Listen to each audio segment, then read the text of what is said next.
It's okay to go to therapy. It's okay to get help. My favorite R&B artist is R. Kelly. Like, oh God. like Here we go. Like it is R. Kelly. The child don't care about material things. Mm-hmm. The child wants you to be there for them and to be their friend. The Dark Knight is overrated. Horribly overrated.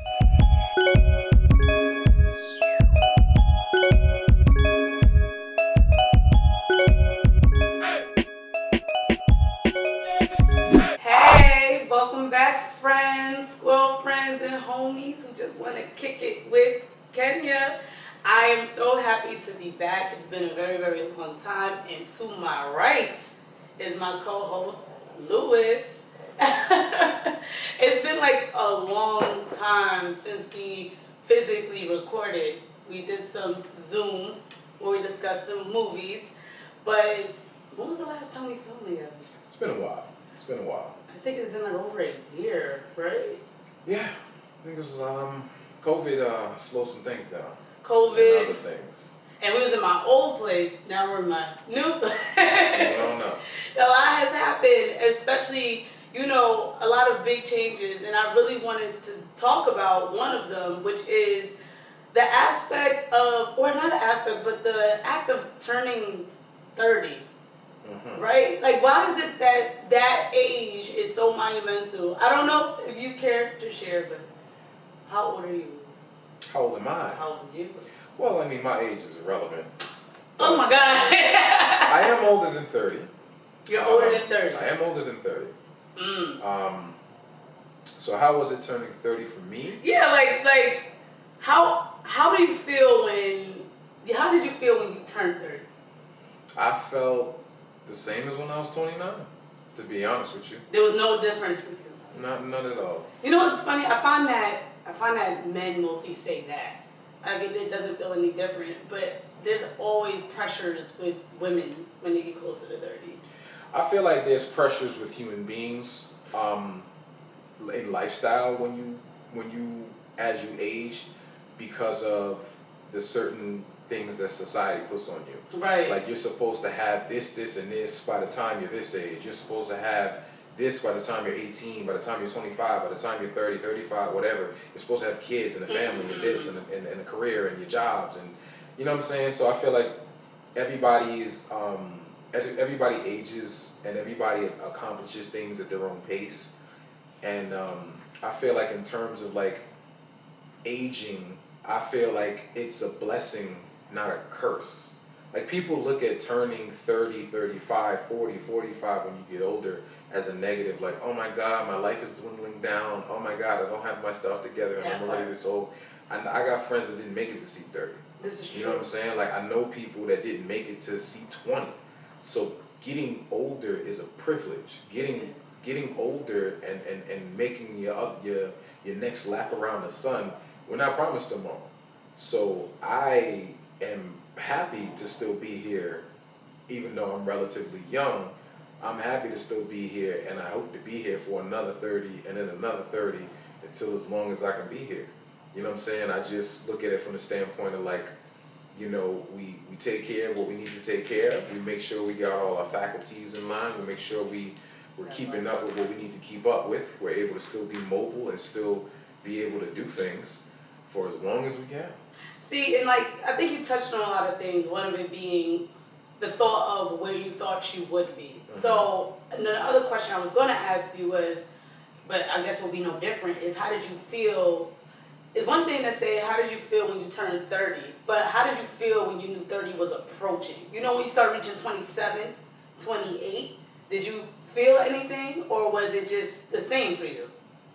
Well, when I was in my 20s, my group of friends, for the most part, are older than me. So, I would always make these little jokes like, y'all in your 30s, I'm still in my 20s, da-da-da-da-da. And they look at me like, you getting 28, you getting there, you can shut up. Yeah, we had those type of fun, like, quips and jokes between each other. But I never dreaded like, oh my God, I'm turning 30. What am I gonna do? Da da da. I never dreaded that. I was always the kid that looked forward to being older because I was always around people that were older than me. So when I was a preteen, I couldn't wait to be a teenager. When I was a teenager, I couldn't wait to be 18 and 21, and then and then I could drive at this age. I could drink at this age. I could do this at this age. I could rent a car. So I always looked at the things that come with when you become a certain age. The perks. Yeah, and I was also somebody, because I feel like another big factor about turning the dreaded 3-0 is I feel like a lot of people feel a sense of regrets in terms of what they maybe didn't accomplish up to this point. Mm-hmm. I never had that. I was someone that always looked at life as like, this is what I want to do. I want to try this out, and I want to experience this. So whether it was, going away on vacation, I want to go here, I want to go here, I want to see this place. Whether it was anything else that I wanted to try, I wanted to try martial arts, I wanted to try weightlifting, I wanted to try rapping, I wanted to try doing a film or doing this. Trier, huh? Well, it was just to the point of just like, what are you waiting for? Right. So for me, because I life could is look short too. Exactly. So I could look back on my life and say, okay, all these things I wanted to do, I earned my black belt. I competed in weightlifting competitions and won. I've done short films and made hella music videos, performed in many different places, met many people doing music. Right. I'm able to do this with you. So I can look back on my life and say, if I drop dead tomorrow, I'm happy with the way I lived my life. You know what I'm saying? I didn't just waste my whole life from the point of when I was born to now to look back on like, wow, I really didn't do anything but just drink and fall asleep or nothing. You know what I'm saying? Like, I could look back and say I got to experience a lot of things that a lot of people maybe in the lifetime didn't get to experience. I was very fortunate. I have a very fortunate situation that I was fortunate to have two loving parents that gave me a life that allowed me to do this. Right. And gave me, even sometimes against what I wanted. Sometimes, you have to go to summer camp or get a summer job, or I just want to play with my friends on the block. I just want to hang with and I was put in situations that maybe I didn't want to at the time, but then I could look back on and say that I'm thankful for that. And, now that I am older than 30, I can look at the next chapter of my life, the next decade, and then the decade after that, and set my new goals. So it's like, okay, now this is what I want to do going forward, and I want to accomplish this within this time frame. And I like to set goals for myself and set lifetime marks that I hope to hit. Yeah, and I think once again you touched on so many things, and one of the things that you said was you have friends that were older than you. Mm-hmm. So from my perspective, I guess I wish I could say that when 30 was approaching, I had that positive outlook you did, but I personally didn't, because I didn't have the friends that were older than me. Like, I have friends that are older than me, but I'm not around them so much. But my main friend group, I'm the oldest. Mm-hmm. So it kind of hits different when you're the first one to turn 30 and all your friends are still in their 20s. Granted, they're not super young, but it hits a little different when you're the first 30, because it's just, you're the one that has to be the 30-year-old, right? Everybody is now 20-something still, and then you're the one that they make the jokes about. Like, oh, well, you first, you're this, you're that, and it's kind of like, yeah, and I know it's all like good spirit, but it's not the best joke to hear, but it's a joke. But it's just also, it's like, damn, I can't believe I'm the first one that's 30, and I guess once again, being a woman, I feel like society puts a different standard or pressure on us. So I had to do a lot of work.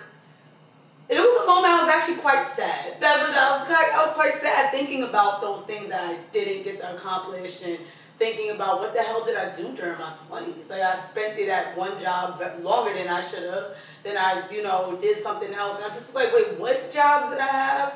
What was actually accomplished? I'm trying to think about stuff. And I didn't really have like great milestones for me to look at in my 20s. you know? So I kind of was like, what the hell did I do for the last 10 years? And then you go into the mindset of now that you are 30, you have to, it's like the things you got to start letting go of, and things you got to start, I guess, realizing is your new normal, which is you're no longer the young 20-something in the club. It kind of reminded me of that scene. Remember, I Think I Love My Wife? You saw that movie. Absolutely. And Kerry Washington was like, yeah, you know, the guy was talking to me and then some girl walked by or whatever, and she said, I had to realize I'm the old bitch in the club now. Not that I'm the old bitch in the club, but I just feel I'll never forget when I had my first date after 30. And he asked me how old I was, and I wanted to say 29. Like, I wanted to lie because I just don't feel like it hits the same to say 30 as a woman versus 30 as a man. You know, like, oh, you know, I'm 30. And then it's like, I could see the look in his eyes. It was kind of like, and then I'll never forget the question that came after. So what, you want kids like tomorrow? And I'm just like, is that really what I am now? Now that I'm 30, you think I'm just going to put these pressures on you? Like the ticking time clock? But once again, I do have to think about it. Before it was like the time clock is something you could put in the back of your mind, even all the way up until 29. But once you hit 30, you start thinking, damn, that 35 is really around the corner. Then they say those are issues. I might have complications with pregnancy and all of this stuff. So it's like you're getting it from, only speaking for me, was getting it from like both ends. Letting go of what I thought was a youth and then getting prepared for a new chapter that I don't understand where the time went. You know, I just didn't know where it went. One minute I'm graduating college at 21. Next thing you know, I'm 30. And it's like, what the hell happened here? Granted, I did travel. I have great friends. I do have a great job and all of these things, but I just kind of was like, I don't know. I can't put my hand on it. I just wasn't thrilled that I was 30, but and it kind of made me a little, like I said, sad. So I don't know. I just feel like it's funny when I hear from men mostly 30 felt like nothing. But with women, mostly when I ask the same question to women, it's mostly the women that be like 30 felt like an eye opener, or just how am I going to start maneuvering, you know? But going back to the point you made about starting to think about where you've been and the failures or whatever, I had to also give myself grace from the moment you're 5 up until you're 21. If you go to college, you're in school. You know, like you're in school. You're just out here just hitting that grind. So it kind of made me wonder, why do we put so much pressure on ourselves to have so much done in our 20s? When for the time period of 5 until 21, you're basically listening to what other people tell you to do. Shouldn't it be normal after college? You kind of go a little buck wild in your 20s. So when did that bar start lowering where you should have had it all by the time you were 26? I don't necessarily think it's a bar that starts lowering. I think it just has to do with society. We have a habit of comparing ourselves against what other people do. Right. And normally when you compare yourself against someone else, you're comparing yourself against someone that either has their shit together more than you do, looks better than you do, has a better situation, or whatever. You always compare up, not down. So you look at someone who, like, let's say if you're 30 and you don't have your own place or you don't have your own car, you're going to compare yourself to people that you know that have that, or people in your family that may have that. And it's going to make you feel like, oh my God, I'm not doing enough. Oh my God, I'm 30. And that's what you're going to get in your head about. As opposed to looking at yourself, even in your situation, and saying, well, in your friend group, things may be this way in terms of your age, but in terms of your situation, you can look at what you have accomplished up to this point, and what you have in your name, and what you own, and the life you live. A lot of people can't say that they have what you have. At 35, 30, 40, whatever, a lot of people can't say they have what you have. And that's something to be happy about. I feel like the biggest difference is biologically when you talk men and women. Men not feeling a pressure of, like you mentioned with the kids thing. Because for a man, I feel like in most instances, it's not something that he thinks about, oh my God, I have to have kids before I turn 30. No, because y'all could have kids up until you're 70. That's what I mean. As opposed to a woman, to where the woman is the one that has to carry and deliver this baby. There's like a lot more that time. goes into it. And most women that I know, their mind frame usually is, I want to have kids by this age. And usually this age is under 30 or right around that mark. But usually they have a set age to where, like, I want to have kids by this age. I want to have 3 kids by this age, or I want to have this. And, you know, if you're saying, I want to have my own place by this age, I want to have my own car by this age, these are things that you can control based upon your lifestyle decisions. If you're saying you want to have kids by this age, there's a lot more that goes into having kids than just you. So there's other factors that are beyond your control that may limit the time frame as far as to when you're going to have this, because it's not like you're just saying, okay, I'm going to pick this dude off the street, give me kids, and now I have a kid. Like, you want to have a family. That's not really something that you can just walk outside and you just have a family. So I feel like a lot of times we put these pressures onto ourselves based upon someone else who may have found maybe their high school sweetheart that they ended up having kids in the family with, and they have their shit together by the time they're 26, and you're looking like, that should be me, and then you stress yourself. Everyone is different. Yeah, you know, and see, this is the thing. I will say, the silver lining is, it started hitting me, yes, when I actually turned 30, it was a shocker. Not a shocker, but I knew it was coming, and that was something I had to adjust. But going back to what you're saying about markers and stuff, it was something about when I hit 29 that I realized I want to do more and I want to accomplish a lot more. And going back to your point of the things I can control, I can't sit here and be like, oh my God, I'm not on television if I'm not doing auditions. I can't sit here and say the words, oh my God, I want my book to be a bestseller if I haven't written anything. I can't sit here and say I want to own a house if I'm not saving money. You know, so a lot of things I had to come to terms with was mostly a me thing. And I had to ask myself, how do I want my 30s to differ from my 20s? And even though I was still, I'm not going to act as if I was positive through this process, it was definitely a change that was simultaneous. I was in negative thought, but I was trying to push past with positive movement, you know? So I was still trying to just stay above water with this new decade that I want to make better than the last.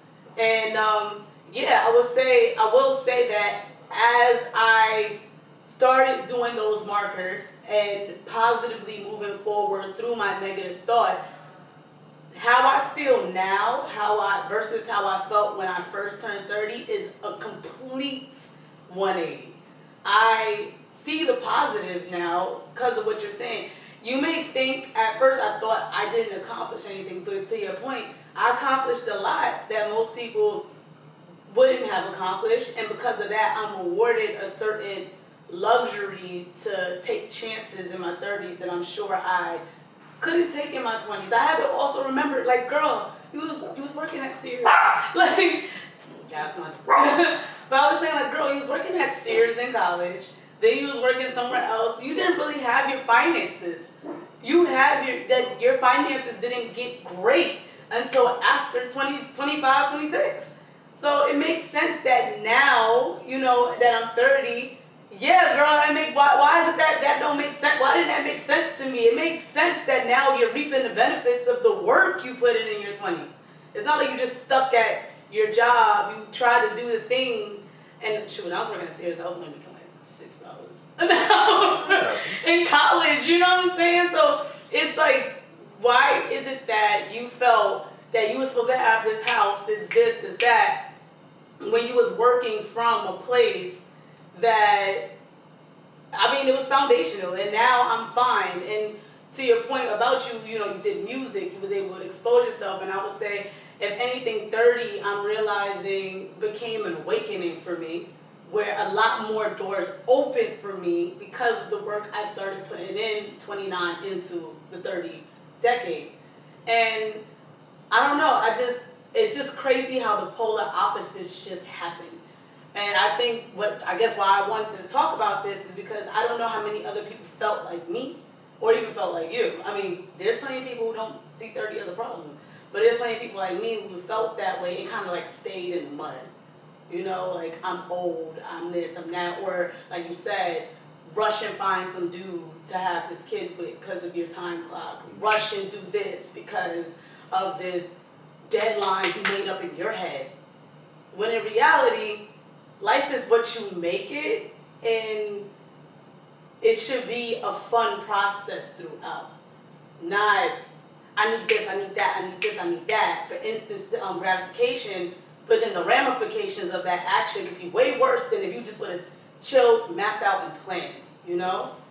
And like I said, I just feel, so what are some positives that you would say what are some positives that happened in your 30s that you would say wouldn't have happened in your 20s?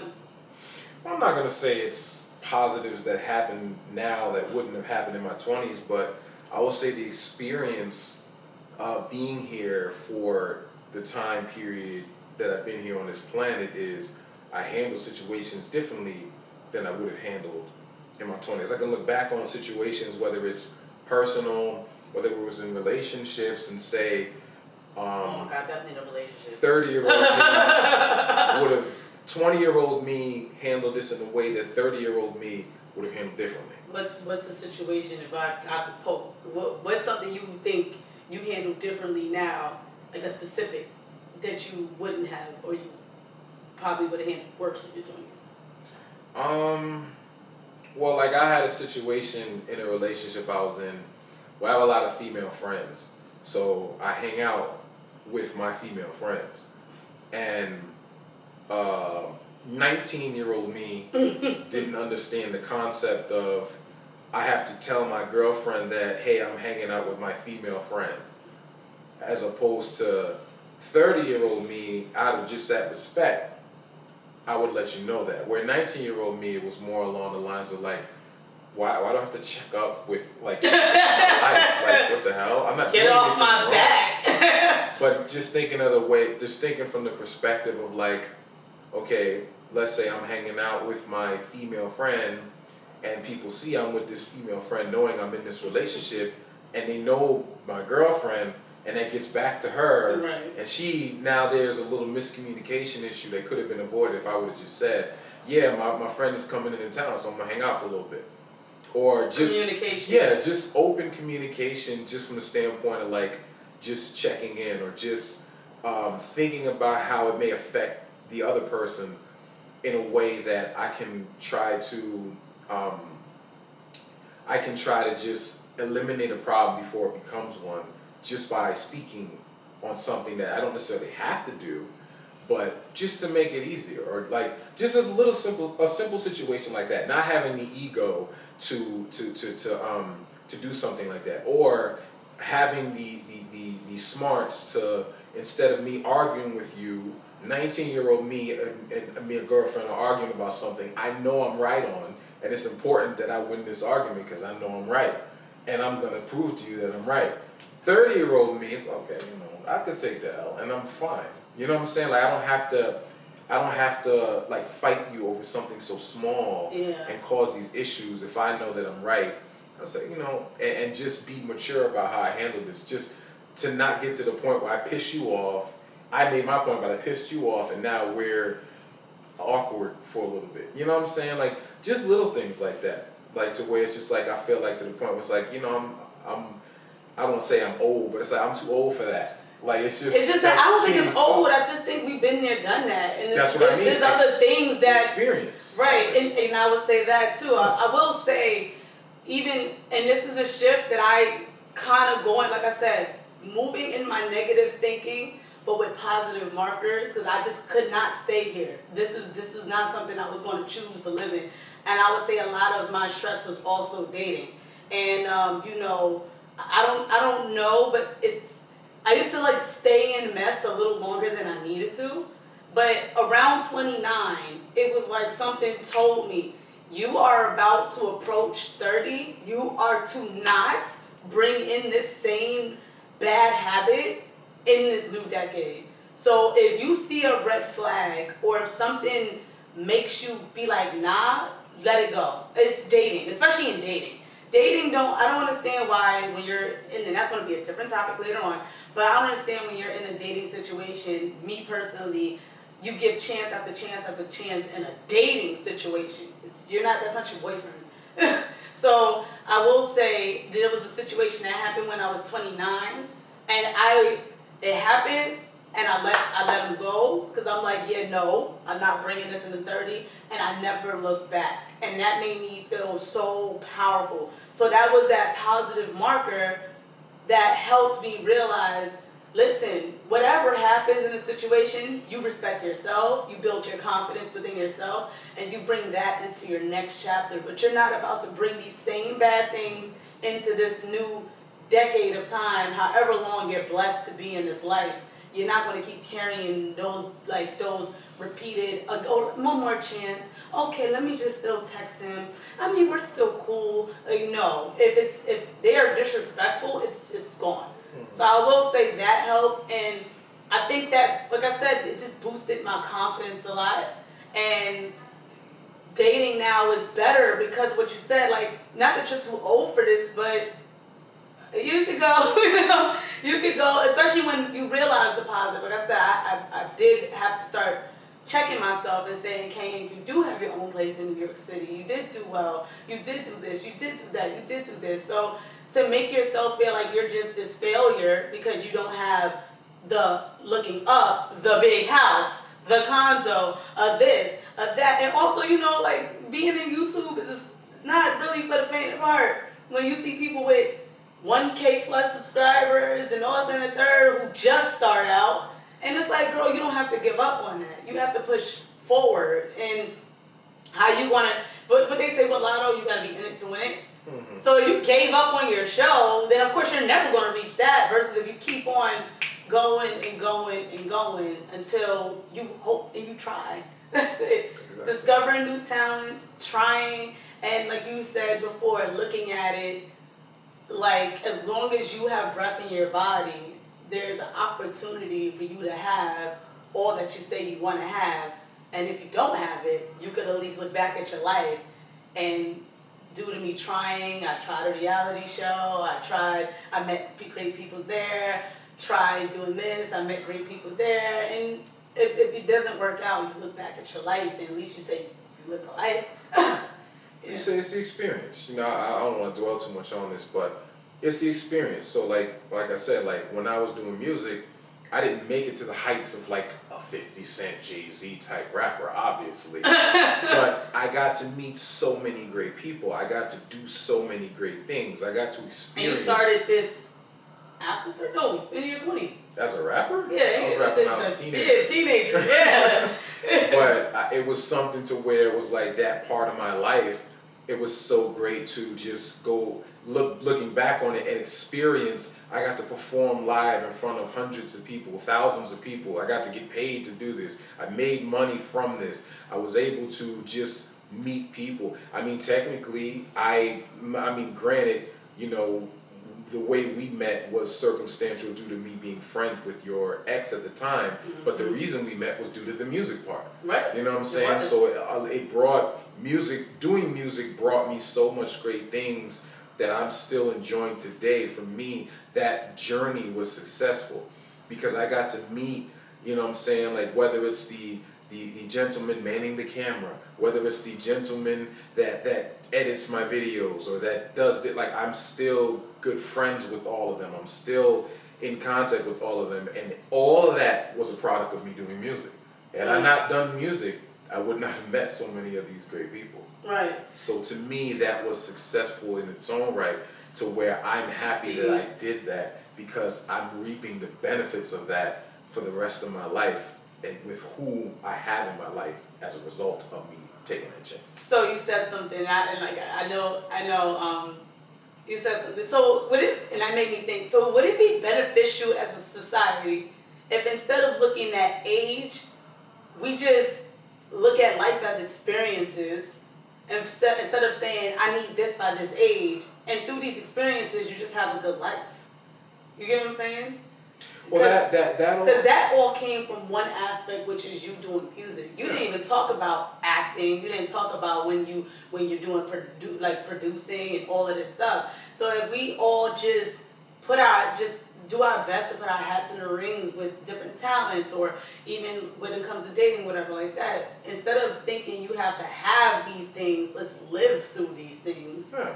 If you didn't know someone's age, or if you didn't know what day it was, would you be conscious of like, oh, I'm such and such days? No, you would just live. You would just look to look at the next, oh, the sun's going down. Okay, it's the end of the day. Like, if you're not conscious of what time it is, you're not thinking about what it is unless you're thinking about, oh, I have to do this by this time, this by this time, this by this time. Right. If you didn't have that concept of time. Exactly. Then you're just looking at, okay, the sun's starting to get low. Okay, so we should go home, or we should find a place for the night. And then all of the days would blend. It's like if you watch a post-apocalyptic show, like The Walking Dead or something like that. You're not conscious of birthdays. They don't know it's Tuesday. Because you lose track of that. You're just focusing on living and having a good existence and experiencing good things. And at the end of the day, that's all life is, because the one thing in life that is guaranteed is you have an expiration date. You don't know when, you don't know how, you don't know where. So all you know is that it's going to happen. We are not going to be here forever. All of us will be gone one day. So at the end of the day, that could be tomorrow, that could be 50 years from now. So it's no need for me to stress about what I haven't done by a certain time based on what someone else was able to do within that same time period. Because you're always going to find someone better off than you if you keep looking. This is true. You know what I'm saying? Like, so, and then if you get to the point where you're so well off that there is no one better off than you, then what? Then what are you going to do? Then you have to just set your own goals and focus on yourself. But people just compare themselves to everyone else, and every time you compare up. You're not going to look at people doing worse than you and say, well, I'm that shit. No, you're always going to look at people doing better than you and say, well, damn, I got to get to here. I got to get to here. And that could be a positive because it can keep you motivated to go forward. To me, it's just comparing your lifestyle situation to others, or comparing yourself to others in any way isn't always a bad thing. It's dependent on how you channel that energy and what you do with that. If I'm jealous of someone, it doesn't necessarily have to be a bad thing. It could either one, be a way for me to try to tear you down because I'm jealous, which is a bad thing, or B, it could be a way to motivate myself to step my shit up so I don't have to feel this way, which could be a good thing. I'm channeling that energy in a positive way to make myself do better. And my jealousy of your situation was the catalyst to that. You know what I'm saying? Like, so it depends on how you channel. It depends on what you do with these feelings. You just have to channel it in a productive way to get to where you want to get. Yeah, I like that. And I think that is a great place for us to end that, because it gives a lot of people, including still me, things to think about. So let us know what you think below in the comment section. I would love to hear your thoughts, whether you are somebody who turned 30, in their 30s, or no 30 is approaching. Please let us know how you were feeling. Remember, hit the subscribe button below, like, comment, share, and until next time, peace.